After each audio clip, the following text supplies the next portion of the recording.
5 বছর ধরে ঘরের ভেতরে বেড়ে ওঠা ১৬০০ কেজি ওজনের বিশাল আকৃতির ষাঁড় যুবরাজ দাম না মেলায় টানা 2 ঈদে অবিক্রিত থাকায় ষাঁড়টি নিয়ে এখন বিপাকে খামারি।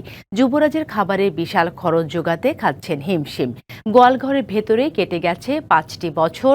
একদিনের জন্য বাইরে বের হয়নি বিশাল আকৃতির এই ষাঁড় যুবরাজ। পৌর শহরের কাগজিয়া পাড়া এলাকার অবসরপ্রাপ্ত সেনা সদস্য আবুল কাশেমের খামারে জন্ম থেকে বেড়ে উঠেছে যুবরাজ। গরুটির দৈর্ঘ্য প্রায় 11 ফুট আর উচ্চতা 5 ফুট 11 ইঞ্চি। খামারি জানান, প্রতিদিন 18 থেকে 20 কেজি দানাদার খাবারের পাশাপাশি খাওয়ানো হয় ঘাস। দিনে 2 বার গোসল করানো হয়। গেল কোরবানিতে ষাঁড়টি বিক্রির জন্য প্রস্তুত করলেও শেষ পর্যন্ত কাঙ্ক্ষিত দাম বলেননি কেউই, থেকে যায় অবিক্রিত। এবার আবুল কাশেম চেষ্টা করেন ষাঁড়টি বিক্রির, তবে মেলেনি খামারের মনের মতো দাম। তাতে বেশ বিপাকে পড়েছেন এই খামারি। আরও 1 বছর লালন পালন করতে যে খরচ, তাতে লোকসানের আশঙ্কা করছেন খামারি। যত দ্রুত সম্ভব গরুটি বিক্রি করে দেওয়ার পরামর্শ প্রাণী সম্পদ অধিদপ্তরের।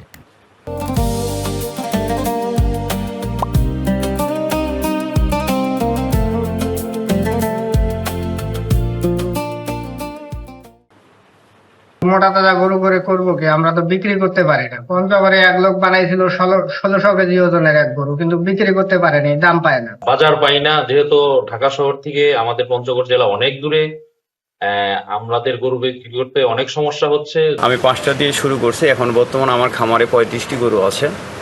আর যুবরাজের জন্ম 2021 সালে 21 সাল থেকে এই পর্যন্ত আমার কাছে 5 বছর ও নিজের সন্তানের মতো তাকে লালন পালন করে আসছে।